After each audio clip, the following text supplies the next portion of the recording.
थे। पंडरीनाथ भगवान के एक परम भक्त चोखा मेला, क्या नाम? चोखा मेला। दो दंपति ब्राह्मण पंडरीनाथ भगवान का दर्शन करने के लिए जा रहे थे और साथ में आम लेकर के जा रहे थे। पंडरीनाथ भगवान को भोग लगाएंगे। सबसे भारत में सबसे सरल ठाकुर जी हैं हमारे श्री विट्ठल भगवान, सबके लिए द्वार खोल के बैठे हैं ठाकुर जी। तो आम लेकर के गए दो विप्र दंपति, इतने में ही बीच में ही एक साधु आ गए और साधु आकर के बोले, अरे दंपति आप कहाँ जा रहे हैं? बोले हम पंडरीनाथ जी का दर्शन करने जा रहे हैं। बोले अच्छा, आपके झोले में कुछ प्रसाद की सामग्री है क्या? मुझे बहुत तेज भूख लगी है, कुछ पवा दो। तो दोनों पति पत्नी बोले कि अभी ठाकुर जी का भोग नहीं लगा है, ठाकुर जी का भोग लगा दें, अर्पित कर दें, उसके बाद आपको दे देंगे। बोले मैं तब तक रुक नहीं पाऊंगा, मुझे बहुत तेज भूख लगी है, जल्दी कुछ दो ना। तो पति ने पत्नी से कहा, संत साधु के रूप में ही विट्ठल को देख लो, खवा दो। और आम दिए। अब वो आम चौंकें और चूस चूस करके थोड़ा सा उसमें बच जाए और उसको फिर से झोला में डाल दें। वो दोनों कहें, अरे एक तो आम चूस रहे हैं, फिर आधे अधूरे झूठे इसमें डाल रहे हैं, विट्ठल के भोग के लिए ये सामग्री, इसको पूरा झूठा कर रहे हैं। फिर दूसरा आम लें, उसको चौंक के फिर डाल दें, तीसरा आम लें, ऐसे 4-5 आम जल्दी जल्दी उन्होंने चौंक करके डाल दिए।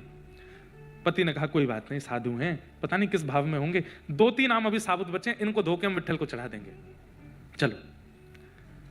साधु वहां से चले गए। दोनों दंपति आगे गए तो अचानक से वो थैला इतना भारी हो गया। पत्नी बोली, पता नहीं इतना भारी थैला हो गया है, उठ ही नहीं रहा मुझसे, आप थोड़ी सहायता कराओ। उन्होंने भी उठाया। बोले इतना भारी कैसे हुआ? जैसे खोल के देखा तो एक छोटा सा बालक उस थैले के भीतर था। वो साधु कोई और नहीं थे, साक्षात पंडरीनाथ भगवान थे। और वे ही आम चौंक चौंक करके अपने अधरामृत से उसमें एक बालक अर्पित करके गए। भगवान ने जिनको चौक करके प्रदान किया उन्हीं का नाम पड़ गया चोखा मेला। ऐसे चोखा मेला जी प्रकट हुए। लेकिन उन दंपति ने विचार किया, समाज संसार क्या बोलेगा, सबसे बड़ा रोग क्या कहेंगे लोग। बोले दुनिया को कैसे हम उत्तर देंगे कि ये बालक कहां से आया? घर परिवार के लोग तो जानते हैं कि मैं गर्भवती नहीं हूं और अचानक से इस बालक को लेकर घर जाऊंगी तो क्या कहेंगे, कैसे बताएंगे हम कि ये बालक कैसे आया? पति ने कहा जिन्होंने दिया वही रक्षा करेंगे, और एक वृक्ष के नीचे उस बालक को छोड़ दिया। वहीं कोई दंपति थे, ब्राह्मण नहीं थे, वो सामान्य थे। तो ठाकुर जी का दर्शन करके वे ठाकुर जी से पुत्र की कामना कर रहे थे कि हमें एक संतान प्राप्त हो जाए, नाथ कृपा करो विट्ठलनाथ। तभी उनको रुदन की आवाज आई तो देखा वृक्ष के नीचे एक बालक है। उन लोगों ने कहा देखो मांगा ठाकुर जी, ठाकुर ने तुरंत दिया, चलो अब यही हमारा बालक। और उस बालक को वे ले गए अपने साथ। चरमकार थे माता पिता, खेती बाड़ी भी करते थे। बालक का नाम चोखा मेला पड़ा, या ऐसा कहें नाम तो उस समय कुछ और होगा, लेकिन बाद में जब इनका प्रकाश हुआ तब संतों ने इनका मूल नाम बताया कि इनका नाम तो चोखा मेला है। ये ठाकुर जी के प्रसाद से प्रकट हुए। धीरे धीरे बड़े हुए। पिताजी से विट्ठल भगवान की कथाएं सुनते थे। एक दिन उनके मन में आया कि दुनिया के लोग इतना प्रसाद चढ़ाते हैं, मैं क्या चढ़ाऊं? तो अपने खेत की ही सामग्री, अपने खेत में लगे हुए फलों को ही तोड़ करके बड़े भाव से, बड़े उत्साह से चोखा मेला जी अपने एक वस्त्र में सारे फल तोड़े, विठोबा को खिलाऊंगा, अपने हाथ से अर्पित करके आऊंगा। पहुंच गए। जैसे ही मंदिर पहुंचे, मंदिर में जाकर के ठाकुर जी के सन्मुख प्रसाद खोलने लगे तो कुछ पुजारी ने, क्या कर रहे हो? बोले कि मैं प्रसाद लेके आया हूं ठाकुर जी का, अपने हाथ से पवाऊंगा विट्ठल को। बोले तू अधिकारी है, इतना पवित्र आत्मा है, इतना पवित्र जन्म है तेरा कि तू अपने हाथ से पवाएगा ठाकुर जी को? बोले तो इसमें क्या हो गया, सब सामग्री होती तो भूमि में ही है, अब भूमि में तो हर प्रकार की वस्तु होती है, वो तो पवित्र नहीं होती, ठाकुर जी फिर भी पाते हैं। तो मैं जीव हूं, मेरी पवित्रता अपवित्रता मेरे जन्म से कैसे हो सकती है? अच्छा जवान लड़ाता है हमसे। लोग बागों ने मार पीट करके चोखा मेला जी को भगा दिया और उनके फल की सामग्री भी बाहर फेंक दी। बोले तेरे हाथ का छोबा पंडरीनाथ नहीं पाएंगे, तू योग्य नहीं है। उनकी बातों का बुरा नहीं लगा चोखा मेला जी को, ठाकुर जी पे गुस्सा आया। बड़ों के भगवान बन गए हो, धनवानों के भगवान बन गए हो, योग्य लोगों के भगवान बन गए हो, तो मेरे हाथ का नहीं पाओगे आप? जा रहा हूं मैं। और दिखा के गए, देखो कितना अच्छा वाला सेब है, मीठा मैं ही खाऊंगा, आपको नहीं दूंगा। किसी अन्य पर कितना सहज स्वभाव, ये केला देख रहे हो कितना बढ़िया, मैं खाऊंगा इसको, आपको नहीं खिलाऊंगा। ऐसा करते हो आप, अपने भक्तों के साथ इतना दुर्व्यवहार करते हो। ठाकुर जी को डांट करके थोड़ी देर लड़ झगड़ करके चोखा मेला जी चले गए। यहां लगी, इधर लगी, इधर लगी थी, चोट लगी ठाकुर जी चोखा मेला जी को। रात्रि में बैठे बैठे बेचारे सिकाई कर रहे थे, अपने सब माता पिता से छुपा रहे थे कि इनको बताऊं ना कि मुझे आज मारा मंदिर में। पंडरीनाथ भगवान से देखा नहीं गया। रात्रि में बैठे थे, तभी सुंदर कस्तूरी की सुगंध आने लगी, सुंदर तुलसी की मालाओं की सुगंध आने लगी। आहा, दिव्य तेज जैसा दिखने लगा। चोखा मेला जी ने जैसे ही देखा, आहा, पुंडली कवरदा हरि विठल, श्री ज्ञानदेव तुकाराम, श्री पंडरीनाथ भगवान की। मंदम मंदम चाल, कमर पर हाथ धर के ठाकुर जी मटक मटक के चल के आ रहे हैं। चोखा मेला ने जैसे ही देखा, देख करके प्रसन्न तो बहुत हुआ, लेकिन लड़ने लगा। क्यों आए अब? सुबह तो भगा दिया था, मार पीट के मुझको भगा दिया था। बड़े घरों में जाओ, बड़ी जात में जन्मे लोगों के पास जाओ, मेरे पास क्यों आ रहे हो आप? ठाकुर जी आए, आकर के चोखा मेला को हृदय से लगाया। जहां जहां चोट लगी थी वहां अपने हाथ से सहलाने लगे। बोले चोट लगी? चोखा मेला के तो नेत्र सजल। ठाकुर जी को इतने समीप से पहली बार और प्रत्यक्ष बोलते चलते फिरते ठाकुर जी देखे। 2-3 बार तो उसको मूर्छा जैसी आ गई। ठाकुर जी ने संभाला, अरे संभाल, ऐसे मत कर। आप सच में आए हो? बोले हाँ, मैंने सुबह बहुत डांटा आपको, मुझे क्षमा करना। कोई बात नहीं, सुन वो फल कहाँ है? तू बोल रहा था बहुत मीठा सेब है, बहुत अच्छा केला है, कहाँ है? खा गया क्या? चोखा मेला बोला, आपको लगता है मैं तो बस चिढ़ा रहा था आपको, मैंने नहीं खाए। तो कहाँ है? जल्दी लेके आना। चोखा मेला लेकर के फल आए। पंडरीनाथ एक बार स्वयं पाते हैं और अपना ही पाकर के अपना प्रसाद अधरामृत चोखा मेला को खिलाते हैं। बोले मेरे पुजारी गंदे नहीं है, कुछ नियम बना दिए हैं इसलिए तो। नहीं, मेरे को कोई मन में भाव नहीं आया। अच्छा हुआ उन्होंने पीटा मुझे। पीटा तो आप आ गए, नहीं पीटते तो आप आते? मेरे साथ कुछ व्यवहार ऐसा किया उन लोगों ने तो आप आ गए ना मेरे पास। मुझे बंधुओं देखो, सम्मान की इच्छा उसी को ज्यादा होती है जिसको अपमान का भय होता है, या फिर अपमान भी उसी का ज्यादा होता है जिसको सम्मान की बहुत इच्छा होती है। चोखा मेला जी को और किसी भक्त को सम्मान की इच्छा होनी ही नहीं चाहिए। उसका अपमान कितना भी करे दुनिया, उसको पता ही नहीं चलेगा। चोखा मेला जी, ठाकुर जी अब पावे फिर पवावे, फिर पावे फिर पवावे। 2-3 फल पाने के बाद ठाकुर जी बोले, अच्छा चल अब बाकी की पोटली बना के मुझको दे दे। चोखा मेला बोले, सब पालो ना। नहीं, ये मैं लेके जाऊंगा, रुक्मणी जी को पवाऊंगा। आज तुम आए थे, तुम्हारे साथ मंदिर में दुर्व्यवहार हुआ, इस वजह से मैंने और रुक्मणी दोनों ने कुछ नहीं खाया। पूरे दिन हम भूखे रहे, आज वो भी भूखी है, तो मैं जाके तेरे ही फल खिलाऊंगा।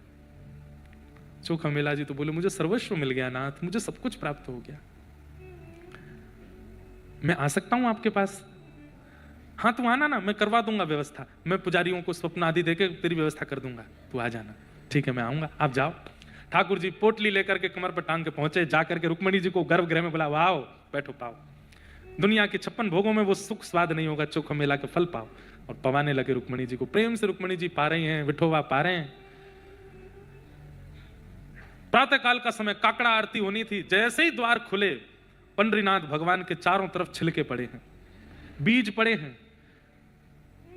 सब लोग देखने लगे, अरे रात में तो मंदिर पूरा स्वच्छ किया था, ये अपवित्र कैसे हो गए? छिलके गुठली कहां से आ गए यहां पर?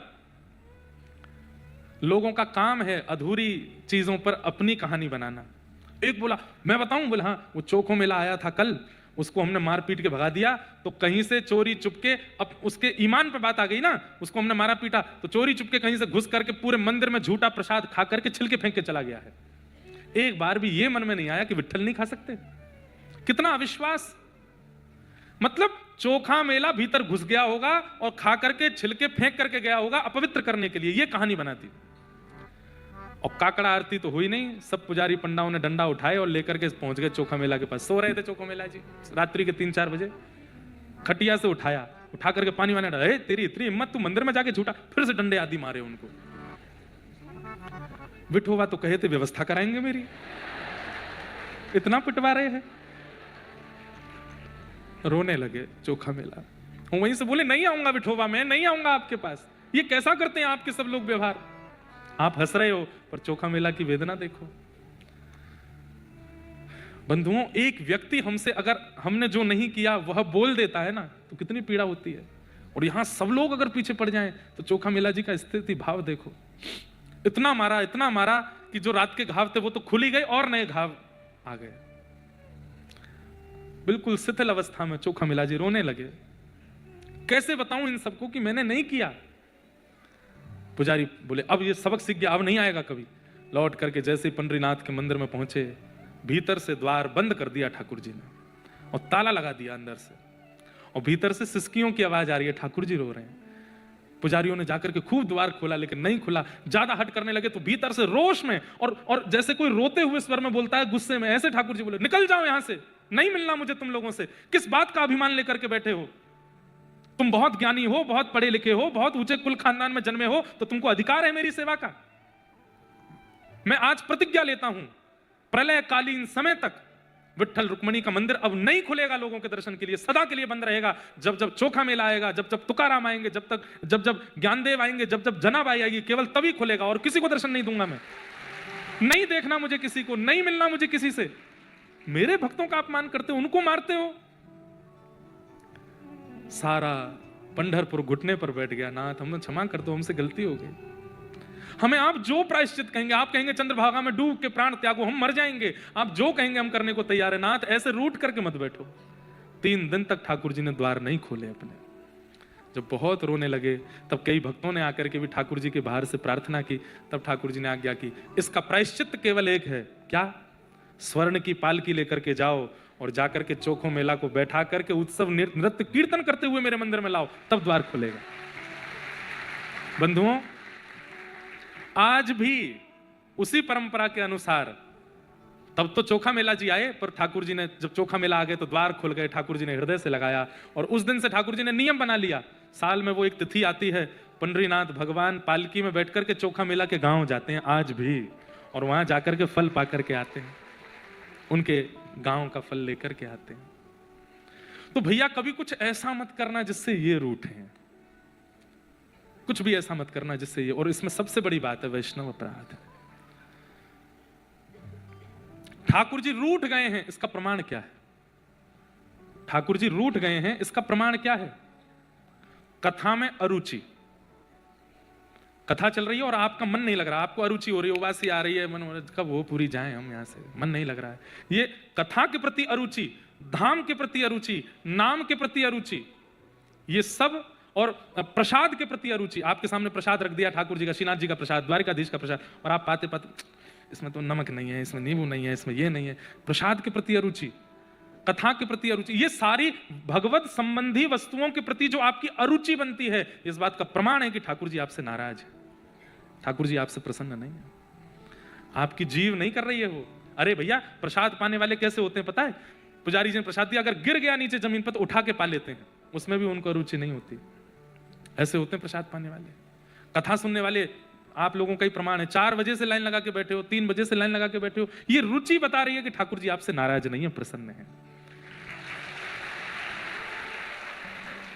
अरुचि बनना भगवत संबंधी वस्तुओं के प्रति, ये प्रमाण है कि ठाकुर जी आपसे नाराज है।